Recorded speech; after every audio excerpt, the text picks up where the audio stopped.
Hello friend, good morning, good evening, good afternoon. હું છું doctor Nemis Patel, SCW high school Deesa. મિત્રો, તમે ચેપ્ટર 1 ના એન્ડ તરફ હવે જઈ રહ્યા છો. મિત્રો, આપણે છેલ્લા 4 દિવસથી લેક્ચર નથી મૂકી શક્યા એ બદલ હું દુઃખ વ્યક્ત કરું છું. સોરી. પણ મિત્રો, હવેથી પાછું રેગ્યુલર લેક્ચર આવશે. તમે કમ્પ્લીટલી તૈયારી કરવાનું ચાલુ કરી દેજો. કદાચ તમને મેસેજ ન મળ્યો હોય તો મેસેજ સાંભળજો કે તમારી એકમ કસોટી લેવાની છે સ્કૂલ તરફથી. સરકારશ્રીના આદેશ મુજબ સરકારશ્રી તરફથી આપણે એકમ કસોટી લેવાની છે. એમાં 2 ચેપ્ટર છે મિત્રો, પહેલું અને બીજું. એક ચેપ્ટર મેં ચલાવી ચાલુ છે, આપણે પૂરું થવાની તૈયારીમાં. બીજું ચેપ્ટર મનોજભાઈએ તમને કદાચ લિંક મોકલી હશે. લિંક ન મોકલી હોય તો બીજા ચેપ્ટરની લિંક મનોજભાઈ મોકલશે. મનોજ સરને ફોન કરજો, એ તમને લિંક મોકલી દેશે. તો બીજું ચેપ્ટર તમારે એ રીતે એ સાહેબ જે રીતે ચલાવે એ રીતે તૈયાર કરવાનું. એટલે 2 ચેપ્ટર, પહેલા અને બીજા, આ 2 ચેપ્ટરની એકમ કસોટી તમારી છે. મિત્રો, આપણે પહેલું ચેપ્ટર હવે એન્ડ તરફ જઈ રહ્યા છીએ. છેલ્લે આપણે તુલ્યભાર ગણતર શીખ્યા હતા.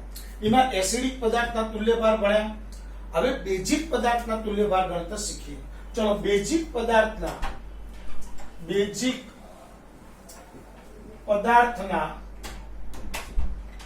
તુલ્યભાર.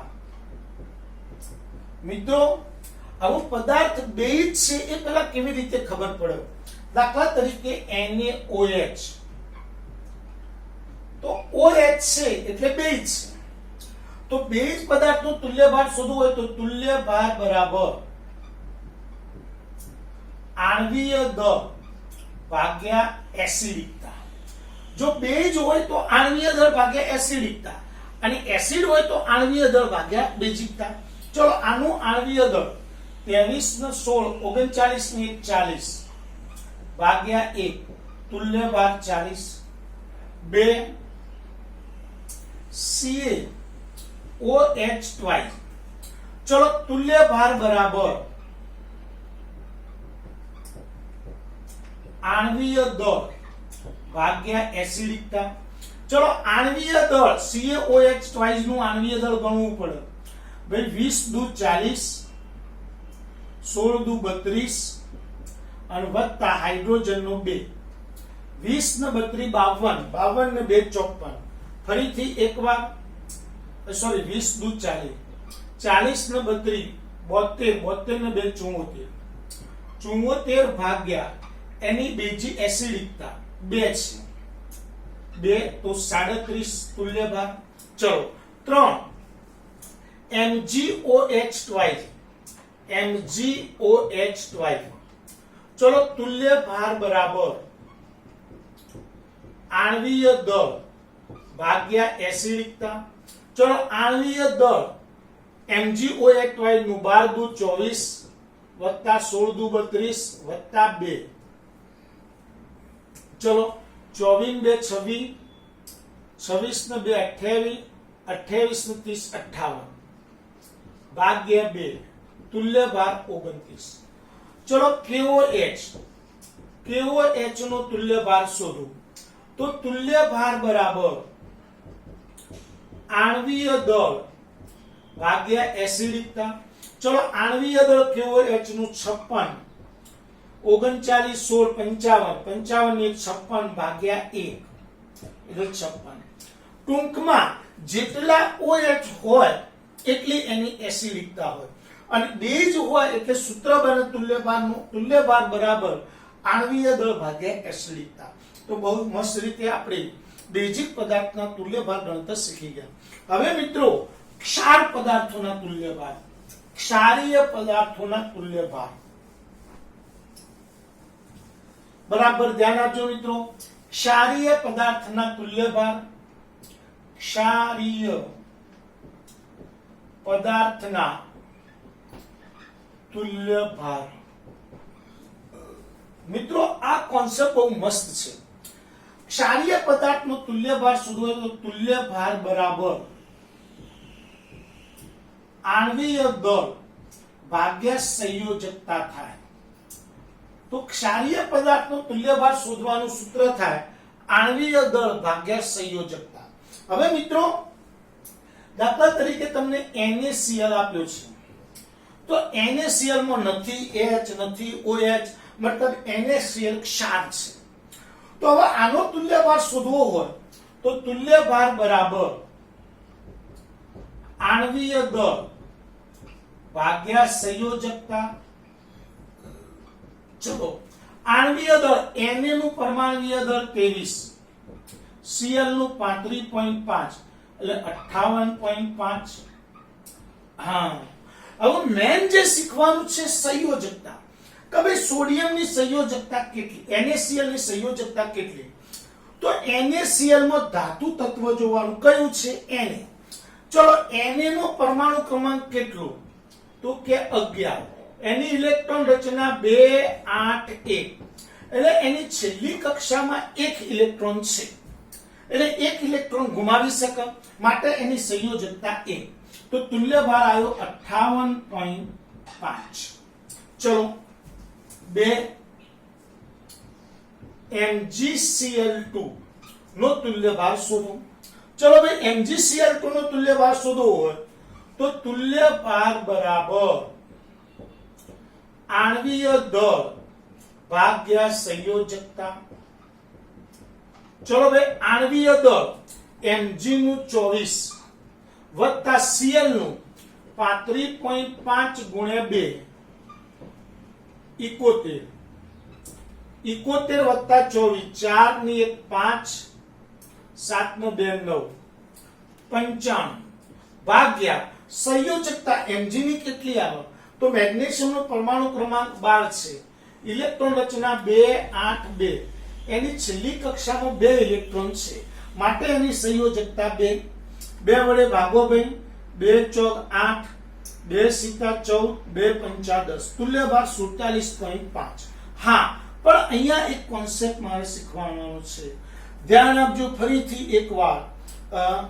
2 ચોક 8, 2 સિક્કા 14, 2 પંચા 10, ફરીથી એકવાર ધાતુ ની જેટલી સંયોજકતા આવે એ સંયોજનની સંયોજકતા કહેવાય.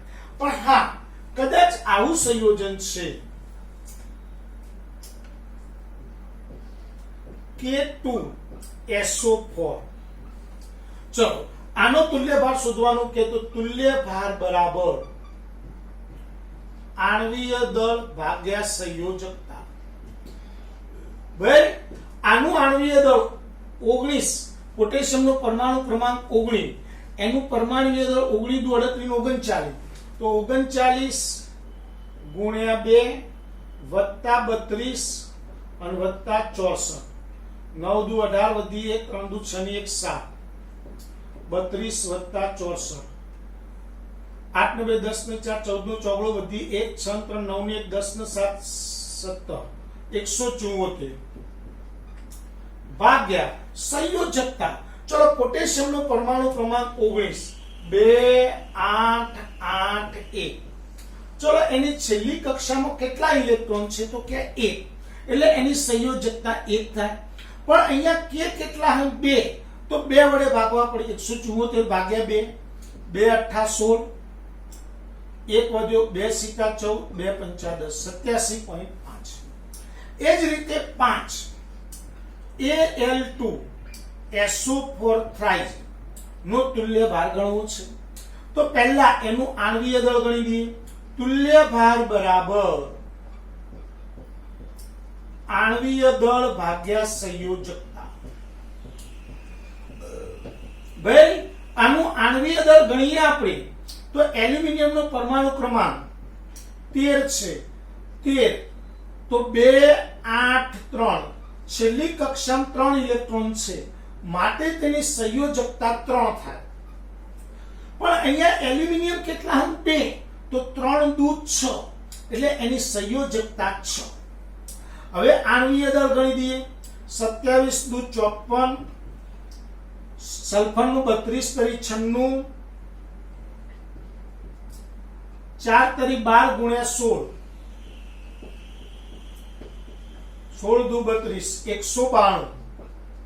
ચલો સરવાળો કરીએ. 6 ને 2 8, 8 ને 4 12 નો બગડો વધી 1, 9 નો 18 ને 19, 5 24 નો ચોગડો વધી 2, 2 ની 1 3 342 चलो 6 पंचा 30 4 વધ્યા 42 6 સીતા 42 तुल्य भार आयो 57 तो आ रीते આપણે ક્ષારીય પદાર્થોના તુલ્ય ભાર શોધી શકીએ હવે આ સિવાય રેડોક્સ પ્રક્રિયાના તુલ્ય ભાર ગણવાના થાય કના ભાઈ રેડોક્સ પ્રક્રિયાના તુલ્ય ભાર ગણવાના થાય તો કેવી રીતે ગણીશું ભાઈ રેડોક્સ પ્રક્રિયામાં ઓક્સિડેશન આંકનો વધારો અથવા ઘટાડો એવું સૂત્ર આવે પણ આપણો ઓક્સિડેશન આંક શોધવાનું ચેપ્ટર નંબર 5 આવશે એટલે એ ચેપ્ટર જ્યાં સુધી ન શીખાય ત્યાં સુધી આ તુલ્યભાર શોધવામાં આપણને તકલીફ પડે એટલે એ હાલ આપણે નહીં શીખીએ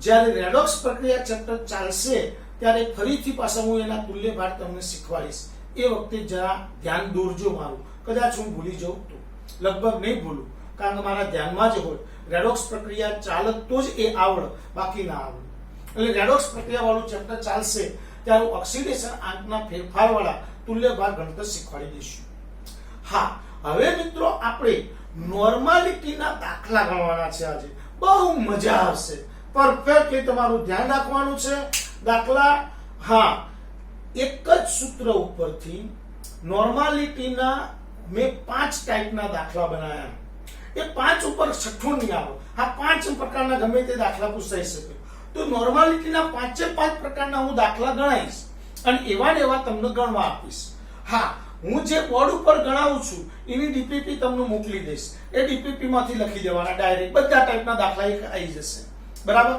તો આપણે નોર્માલિટીના દાખલા ગણતર શીખીશું બધા મિત્રો બોર્ડ ઉપર ધ્યાન આપજો પહેલા નોર્માલિટીનું સૂત્ર નોર્માલિટી n બરાબર 1000 ગુણ્યા w ભાગ્યા e ગુણ્યા v નોર્માલિટી બરાબર 1000 ગુણ્યા w ભાગ્યા e ગુણ્યા v w દ્રાવ્ય પદાર્થનું વજન e તુલ્ય ભાર v દ્રાવણનું કદ પણ મિલીમાં 2 નોર્માલિટી બરાબર 1000 ગુણ્યા z ભાગ્યા v z ચલો z બરાબર વજન ભાગ્યા તુલ્ય ભાર z બરાબર વજન ભાગ્યા તુલ્ય ભાર એટલે પદાર્થનું વજન ભાગ્યા તુલ્ય ભાર તો હવે આપણે આના દાખલા ગણીએ જોજો 250 મિલી જલીય દ્રાવણમાં 20 ગ્રામ H2SO4 દ્રાવ્ય છે તો દ્રાવણની સપ્રમાણતા શોધો મિત્રો સપ્રમાણતા એટલે નોર્માલિટી યાદ રાખો સપ્રમાણતા એ ગુજરાતી શબ્દ અંગ્રેજી શબ્દ નોર્માલિટી શોધો ચલો નોર્માલિટી n બરાબર 1000 ગુણ્યા w ભાગ્યા e ગુણ્યા v ચલો 1000 ગુણ્યા w એટલે કેટલા તો દ્રાવ્ય પદાર્થનું વજન 20 ગ્રામ તુલ્ય ભાર H2SO4 નું આણ્વીય દળ 98 તુલ્ય ભાર બરાબર આણ્વીય દળ ભાગ્યા બેઝિકતા 98 ભાગ્યા 2 49 તો H2SO4 નું તુલ્ય ભાર 49 કદ v 250 00 25 ચોક 100 v ચોક 80 ભાગ્યા 49 80 ભાગ્યા 49 એ નોર્માલિટી આવી ચલો 2 ધ્યાન આપજો મિત્રો 0.4 નોર્મલ HNO3 ના 400 મિલી દ્રાવણમાં કેટલા ગ્રામ HNO3 દ્રાવ્ય છે આહા ભાઈ હવે નોર્માલિટી આપી તમારું વજન શોધવાનું છે નોર્માલિટી n બરાબર 1000 ગુણ્યા w ભાગ્યા e ગુણ્યા v ચલો નોર્માલિટી 0.4 1000 ગુણ્યા w આપણે શોધવાના તુલ્ય ભાર 63 કદ V 400 તેથી W બરાબર 0.4 ગુણ્યા 63 ગુણ્યા 400 ભાગ્યા 1000. ચલો ભાઈ 10 વડે ભાગી નાખો. આનો જે જવાબ આવે એ આવે નોર્માલિટી. ગુણાકાર કરતા તમને આવડત છે, એ તો કોઈ તકલીફ વાળું કામ નથી. ચલો એના પછી ત્રીજો દાખલો ગણીએ, ધ્યાન આપજો જરા. બે નોર્મલ HCl ના 400 મિલી દ્રાવણમાં HCl ના ગ્રામ તુલ્યાંક શોધો.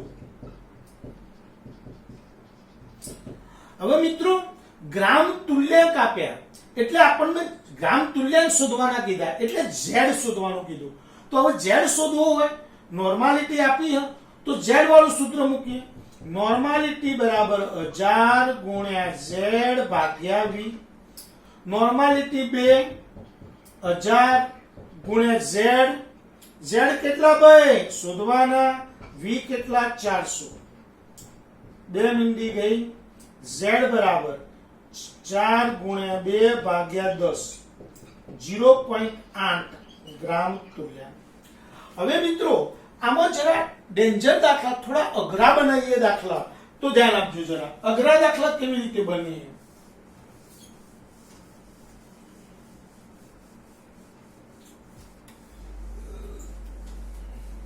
હવે પૂર્વગોના ઉપયોગ કરવામાં આવે. દાખલા તરીકે તમને આવો એક દાખલો પૂછ્યો જોજો. 250 સીસી H2SO4 ની સપ્રમાણતા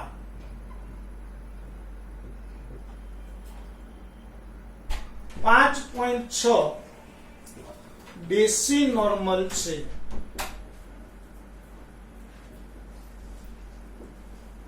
તો દ્રાવ્ય પદાર્થનું વજન ગણો. આ સુપર દાખલો. 250 સીસી H2SO4 ની સપ્રમાણતા 5.6 ડેસી નોર્મલ છે. તો દ્રાવ્ય પદાર્થનો તુલ્ય ભાર ગણો. ચલો ભાઈ, આપણને દ્રાવણનું કદ 250 સીસી. આપણે જાણીએ છીએ જેટલા સીસી હોય એટલા મિલી કહેવાય. એટલે કદ V બરાબર 250 સીસી બરાબર 250 મિલી. ચલો દ્રાવણની નોર્માલિટી આપી 5.6 ડેસી નોર્મલ.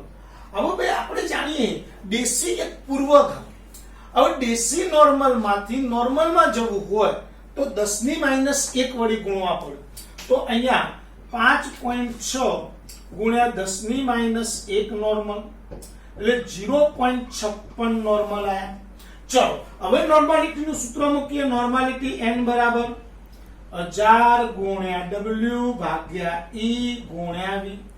નોર્માલિટી 0.56 બરાબર 1000 ગુણ્યા W શોધવાના.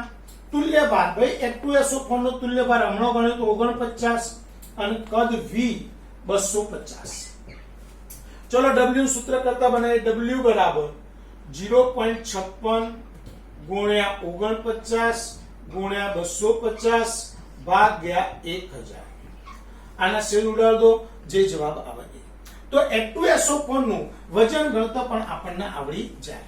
હવે જરા હજુ 2-4 દાખલા લઈએ, જરા ધ્યાન આપજો જરા.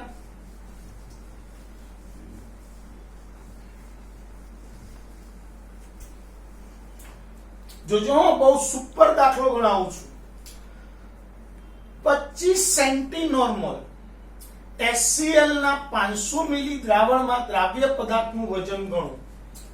25 સેન્ટી નોર્મલ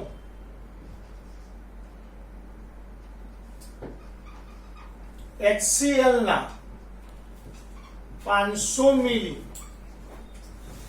દ્રાવણમાં HCl નું વજન ગણો.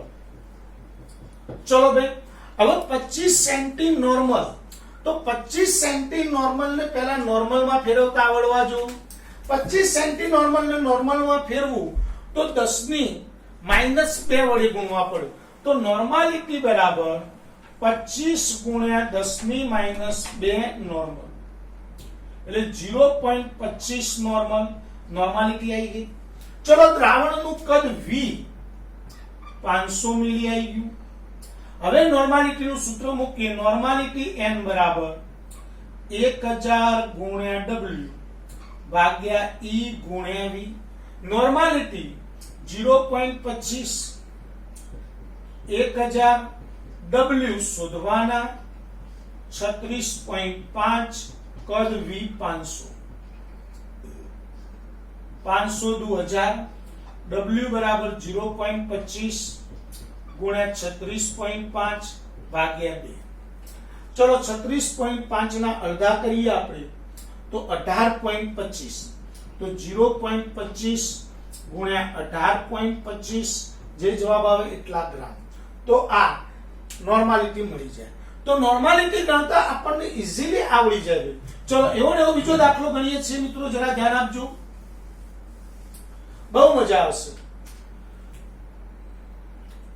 2.5 semi normal, 2.5 semi normal HNO3 ના કેટલા મિલી દ્રાવણમાં 14 ગ્રામ HNO3 દ્રાવ્ય છે. આહા, સુપર દાખલો પૂછ્યો ભાઈ. 2.5 સેમી નોર્મલ HNO3 ના કેટલા મિલી દ્રાવણમાં 14 ગ્રામ HNO3 દ્રાવ્ય છે. હવે મારા આ કોન્સેપ્ટ ક્લિયર કરાવવો છે છોકરો, અહીંયા ભૂલ પડે છે. સેમી નોર્મલ એટલે સેન્ટી નોર્મલ ના કહેવાય. સેમી નોર્મલ એટલે નોર્માલિટી અડધી કરવાની. જોજો, અહીંયા નોર્માલિટી બરાબર 2.5 સેમી નોર્મલ છે. ચલો, સેમી નોર્મલ માંથી નોર્મલ માં જવું હોય તો 2 વડે ભાગવા પડે. 2.5 ભાગ્યા 2 એટલે 1.25 નોર્મલ. હા, જો સેન્ટી નોર્મલ હોય, સેન્ટી નોર્મલ, અને એમાંથી નોર્મલ માં જવું હોય તો 2.5 નો હું 10 ની -2 વડે ગુણું. તો આ કોન્સેપ્ટ યાદ રાખજો. સેમી કે એટલે નોર્માલિટી અડધી કરવાની, અને સેન્ટી કે તો 10 ની -2 વડે ગુણવાના, ડેસી કે તો 10 ની -1 વડે ગુણવાના, મિલી નોર્મલ કે તો 10 ની -3 વડે ગુણવાના. આ બધા કોન્સેપ્ટો આપણે પૂર્વગો શીખેલા છે, એ પૂર્વગો આવડે. પણ આ સેમી નોર્મલ એક નવો ટોપિક છે, એ જરા ધ્યાનમાં રાખજો. ચલો, હવે સેમી નોર્મલ ને નોર્મલ માં ફેરવી દીધા. આપણે નોર્માલિટી નું સૂત્ર મૂકીએ. નોર્માલિટી n બરાબર 1000 ગુણ્યા W ભાગ્યા E ગુણ્યા V. નોર્માલિટી 1.25 1000 ગુણ્યા W આપણે શોધવાના, સોરી W આપેલા છે 14 ગ્રામ, તુલ્ય ભાર 63, કદ V શોધવાનું છે. તો કદ V બરાબર 1000 ગુણ્યા 14 ભાગ્યા 63 ગુણ્યા 1.25. તો મિત્રો, આના સાદુરૂપ બધાના મેં બાકી રાખ્યા છે, કારણ કે કેલ્સી વડે સાદુરૂપ તમે કરી શકશો. તો સાદુરૂપ કરતા તમને બધાને કમ્પ્લીટ આવડવા જોઈએ.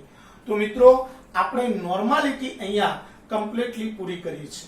હવે નોર્માલિટીના હું તમને દાખલા ડીપીપી માં ગણવા આપીશ. જેટલા દાખલા ડીપીપી માં નોર્માલિટીના ગણવા આપું એ બધા દાખલા તમારે ગણવા પડશે. હા, તમે ચોપડામાં આ ડીપીપી નોર્માલિટીના જે મેં ગણાયા એ દાખલા તમારા બોર્ડમાંથી ન ગણવા હોય, હું એની ડીપીપી મોકલી દઉં, એ તમે કમ્પ્લીટલી બધા દાખલા ગણી નાખજો. જે ડીપીપી મોકલું એ તો તમારે ફેરમાં લખવાના, આના સિવાય બીજા હું ગણવા આપું એ તમારે ગણવાના. ખબર પડી? એટલે આટલું કામ તમારે કાલે કરી દેવાનું છે. કાલે બીજા લેક્ચરમાં આપણે મોલારિટી ભણીશું. કાલે સુપર ટોપિક ભણવાના છીએ, મોલારિટી. આપણે નોર્માલિટી સુધી આજે આટલા સુધી રાખીશું. જય હિન્દ જય ભારત.